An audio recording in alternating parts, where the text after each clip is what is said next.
So, ang dami mong pang sangkap Wait dito, lang. no? Sige, Ano pang ikaw gusto naman. mo? Ikaw naman ang papapiliin ko, yung interesting sa'yo. Oh, Tapos, ito, kung mga taga-Europe, ang isipin nila, olives ito, no? Pero, ano siya? minsan may parang pagka-blueberry nga din eh. Oo, parang prutas, no? So, ano siya? Anong tawag dito? Lipote.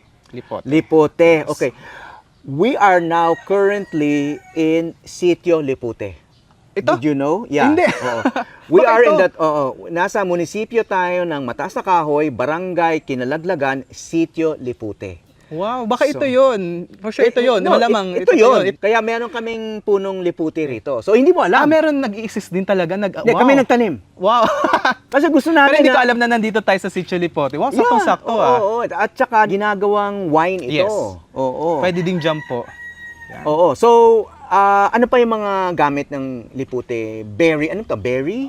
Fruit? Yeah, fruit po to, native fruit. Tapos sa mga nakikinig, pag nagano siya, kumpul-kumpul po siya pag tumutubo. It starts as Tulad nito, no? yes. Kumpul-kumpul sila. ripe na siya pag ganitong kulay.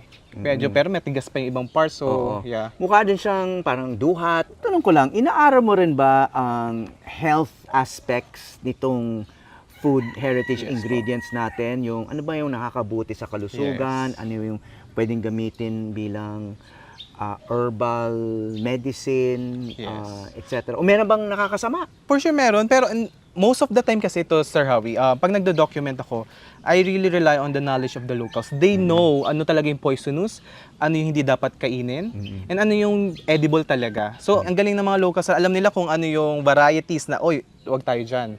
Kasi ito, oy, pwede yan. Kahit tingnan lang nila yung isang gubat, kaya nila turuin, kilala nila hundreds of plant species. Kaya yung local pedia talagang it stays true to its mission, yung talagang voice of the locals.